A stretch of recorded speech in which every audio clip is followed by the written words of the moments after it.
E eu gostaria que os irmãos abrissem suas Bíblias no livro do profeta Jeremias, capítulo de número 12.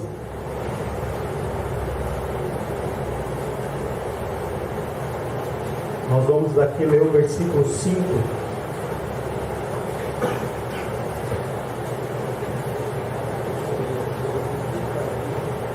Livro do profeta Jeremias, capítulo 12, versículo de número 5. Todos encontraram? Jeremias, capítulo 12, versículo 5. Eu vou lendo, irmãos, para a gente ganhar tempo, porque o tempo é curto.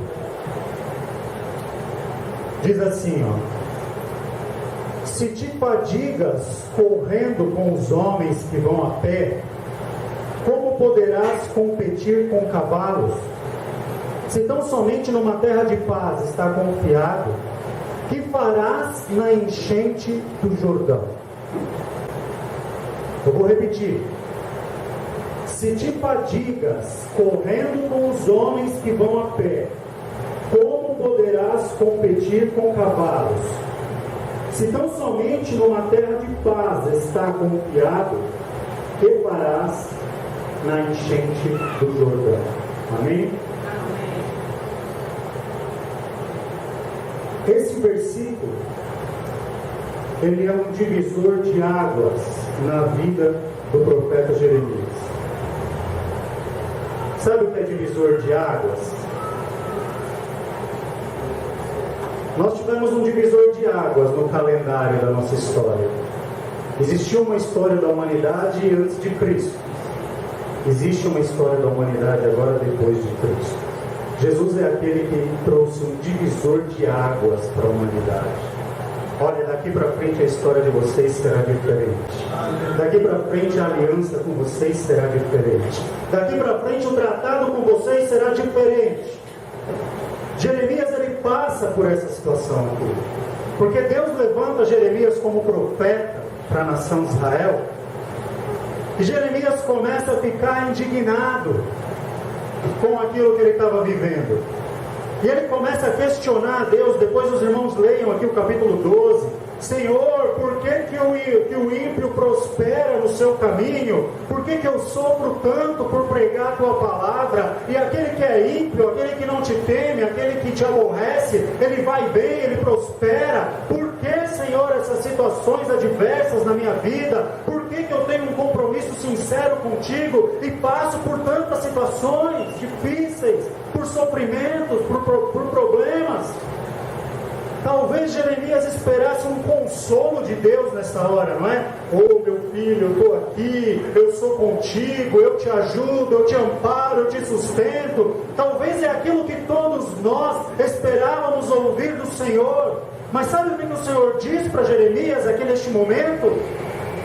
Jeremias, eu tenho te levantado como um profeta para profetizar a minha palavra destemidamente, corajosamente. E se você se cansa correndo com os homens que vão a pé, como é que eu vou pôr você para competir com cavalos? Como é que você vai lidar com o mundo espiritual se você está se cansando com aquilo que você está vendo no físico? Se com as lutas do mundo físico você está fadigado, como é que você vai vencer as hostes espirituais da maldade, os demônios? Como é que você vai vencer aquilo que te aflige e você não tem nem consciência de quem você é e onde você está? Deus, ele está nos chamando aqui a atenção nesta noite, para que a gente saiba quem somos e onde estamos. Porque tem gente que está esmorecendo, tem gente que está cansada, está expresso no semblante, gente cansada, gente esmorecendo, gente já não suportando mais caminhar.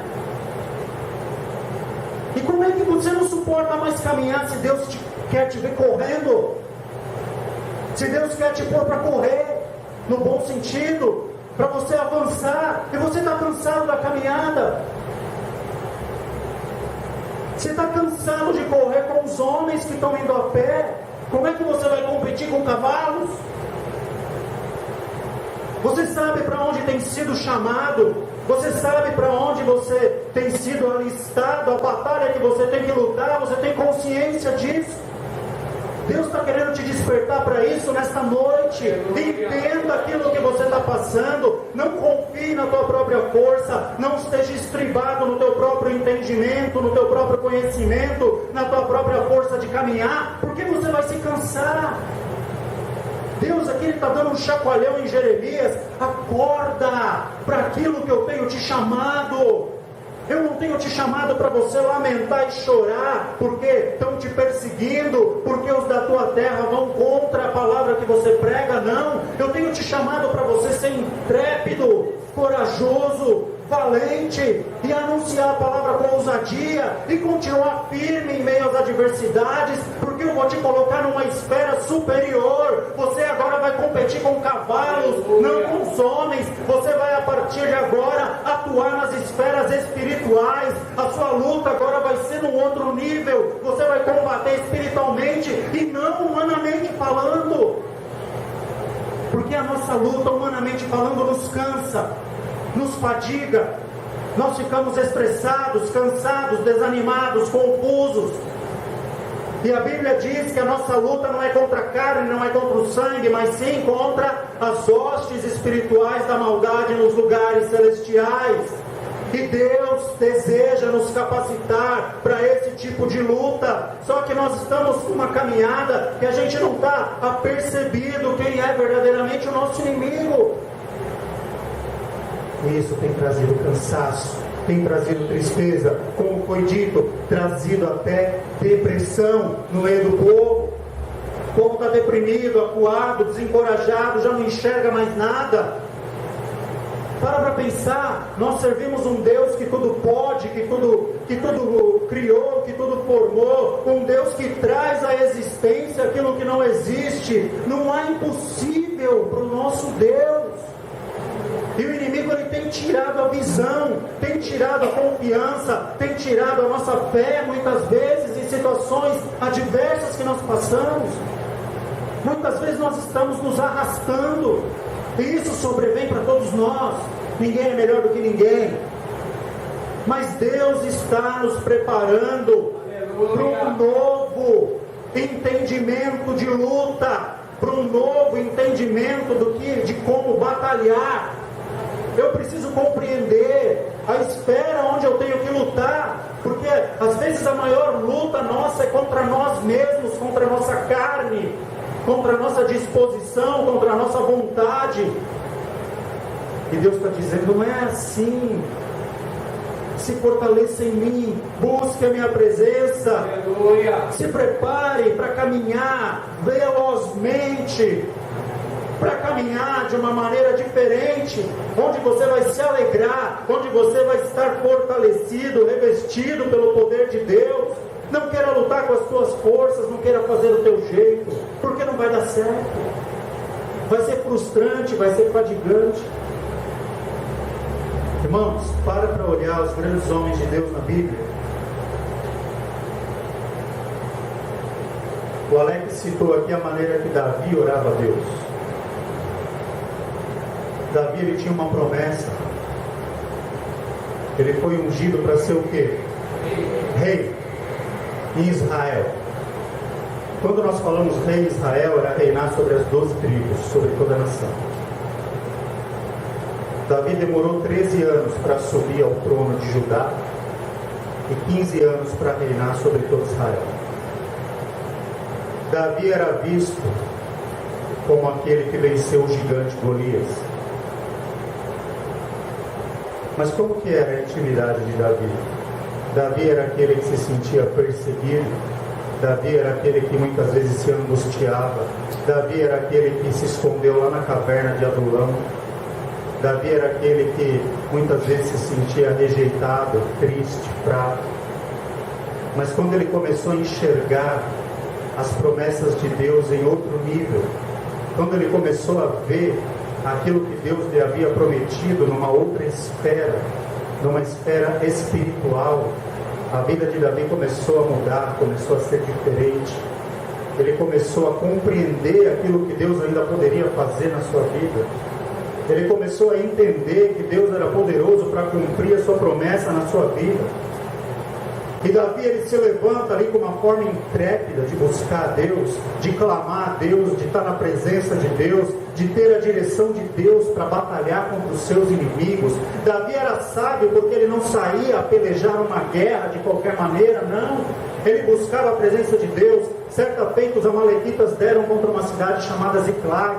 Acabaram com a cidade enquanto Davi estava numa outra guerra, desolaram a cidade, levaram ali tudo que Davi, os seus criados, os seus servos, os seus irmãos ali que viviam naquela cidade, criaram o seu gado, as esposas, as crianças, foram tudo levados pelos amalequitas. E Davi chega ali, vê a revolta do povo em ter deixado ali as suas famílias para pelejar uma outra guerra com Davi. Davi temeu, e Davi foi lá orar a Deus, falou: Senhor, o que eu faço? Persigo o exército amalequita? Deus falou: persegue, porque tudo vou te devolver, todo despojo voltará para você. Veja que o nível das guerras de Davi era outro. Davi não guerreava diretamente com o inimigo físico primeiro, ele guerreava no âmbito espiritual, e quando Deus lhe concedia vitória no âmbito espiritual, ele saía para a peleja, para a batalha com seu exército, e a vitória era certa. E a gente muitas vezes tem invertido a ordem dessas coisas. A gente tem se disposto a lutar fisicamente, a avançar, a querer ir em frente, a querer fazer do nosso jeito, e quando a gente chega lá e as coisas não vão bem, dá tudo errado, aí a gente lembra de buscar o Senhor. Senhor, olha, eu fiz assim, assim, assim, era para ter feito dessa maneira.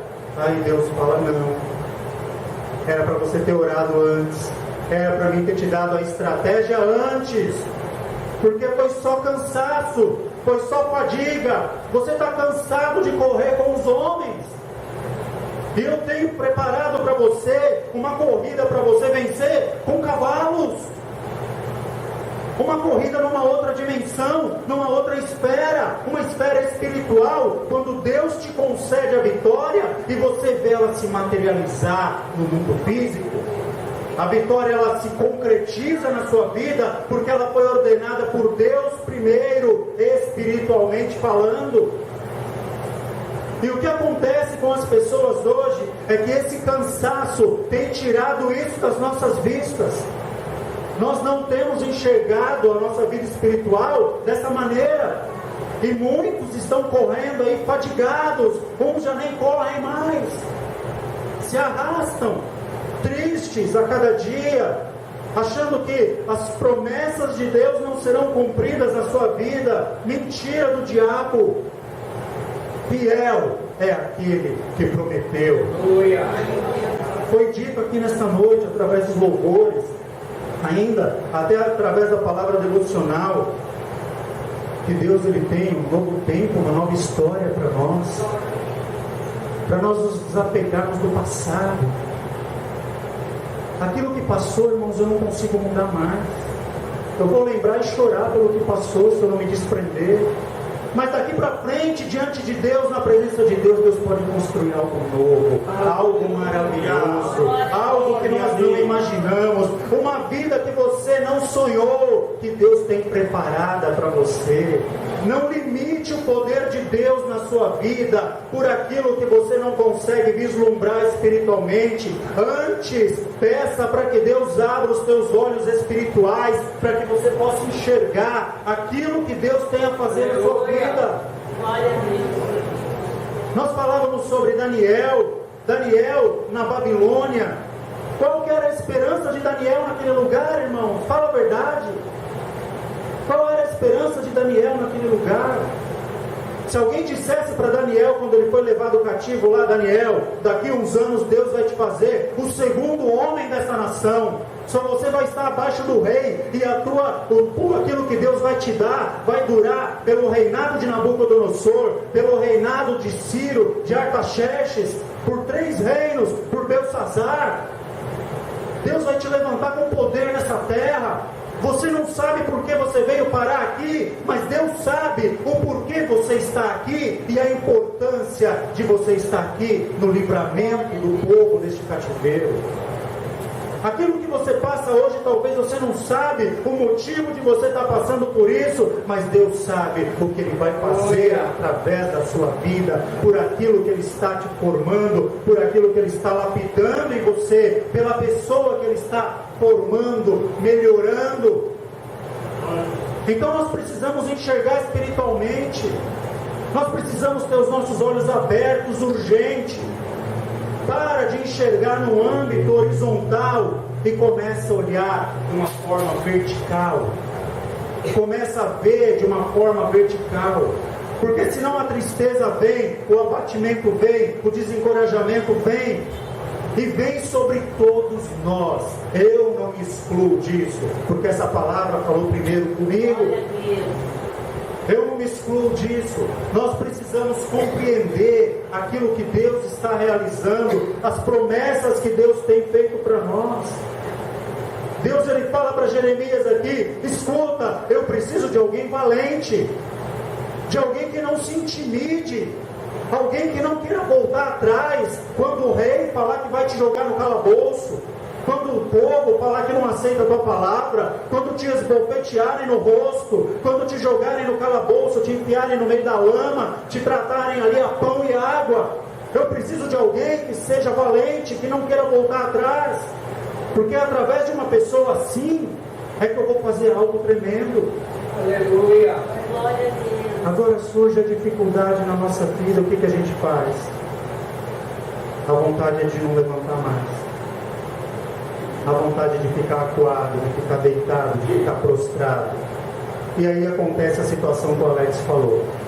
Vem aquele sentimento de tristeza, de depressão. Vamos repreender isso em nome de Jesus.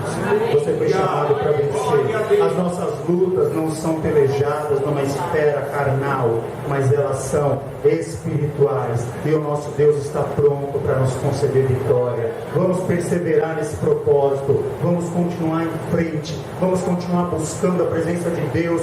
Vamos continuar orando, clamando, jejuando, consagrando as nossas vidas, porque nós vamos contemplar aquilo que Deus tem para fazer por nós. Eu falo por mim agora, particularmente, já percebo na minha vida uma grande melhora depois do início desse propósito, uma grande disposição, um grande revigoramento de Deus. E Deus faz assim, não é comigo não, irmãos, eu não sou melhor do que ninguém aqui. Talvez a diferença é que alguns saibam que depende de Deus e outros ainda não perceberam. Eu sei que eu dependo de Deus. Ai de mim se não for o Senhor. Ai de mim se não for o Senhor. Glória a Deus. E nós precisamos imediatamente recorrer ao Senhor. Senhor, eu não posso me cansar de correr com os homens, não. Eu preciso estar pronto para competir com cavalos, para competir num outro nível, para estar um nível acima, para que eu possa discernir essas lutas, para que o Senhor possa me dar estratégias e me dar a vitória, porque o Senhor venceu por mim. Agora, quantos estão dispostos a estar nessa situação? Quantos têm coragem? Eu costumo dizer sempre aqui que nós precisamos ser ousados para com Deus. O Alex usou até uns termos aqui, né, Alex? Como Deus não está me ouvindo? E Davi era assim mesmo: Senhor, não retires de mim o teu espírito. Senhor, até quando? Para Davi o que mais importava era a presença de Deus na vida dele. Se Saul queria matá-lo, era outra história. Se os inimigos vinham sobre ele, era outra história. Se ele estava ameaçado de morte, era outra história. O que importava para ele era o quê? Senhor, não retires de mim o teu espírito. Eu preciso do Senhor, porque eu sei que as minhas vitórias estão pautadas em Ti. Eu venci um gigante, foi no Teu nome, não foi pela força do meu braço. Eu venci as batalhas pelo Teu nome, pela grandeza do Teu poder, não pela força do meu exército. Por isso que Davi era um camarada que tinha um coração segundo o coração de Deus. Ele era inteligente. E nós precisamos ser inteligentes espiritualmente falando. Eu não posso querer lutar com a minha força, porque eu estou fadado à derrota. Mas se eu for em nome do Senhor dos Exércitos, a coisa muda de figura. Deus nos fortalece, Deus nos levanta com poder, Deus nos dá graça, Deus nos reveste, Deus nos encoraja, Deus nos dá estratégia e nos garante a vitória. Amém? Fortaleça-se no Senhor, busque a presença de Deus, entenda que Deus quer te levar para um nível espiritual mais elevado, mais alto, que o tratar, o agir de Deus na sua vida daqui para frente vai ser algo especial, vai ser algo mais profundo, e assim Ele vai te garantir a vitória. Amém? A palavra de Deus não vem em vão, irmãos, e quando a gente vê aqui que se te fadigas correndo com os homens, eu vejo muita gente fadigada aqui dentro, muita gente cansada, muita gente desanimada, a ponto de pensar até em desistir. Se você tem se sentido cansado, fadigado, eu quero pedir para que você venha à frente, nós vamos estar orando por você nesta noite. E eu creio que Deus vai fazer um renovo, vai dar um renovo na tua vida hoje. Que Deus vai te colocar numa situação onde você vai ter forças para lutar, onde você vai ser encorajado pelo Espírito de Deus, para você avançar, para você caminhar, para você ir em frente, para você vencer em nome de Jesus. Se desprenda daquilo que passou, porque aquilo que passou já não pode ser mais alterado. Mas se apegue naquilo que Deus tem por fazer na tua vida, naquilo que Deus tem por realizar, e que hoje seja um divisor de águas na sua vida. Senhor, a partir de hoje, essa tristeza vai sair. A partir de hoje, esse cansaço vai cair por terra. A partir de hoje, as minhas forças serão renovadas. A partir de hoje, eu vou voltar a enxergar espiritualmente. E a partir de hoje, o Senhor vai me conduzir em vitória para a glória do teu nome. Amém? Glória a Deus agora. Você e Deus, para que Deus restaure a tua força, o teu vigor, e abra os teus olhos aqui nesta noite para você vencer, porque você foi chamado para ser mais do que vencedor.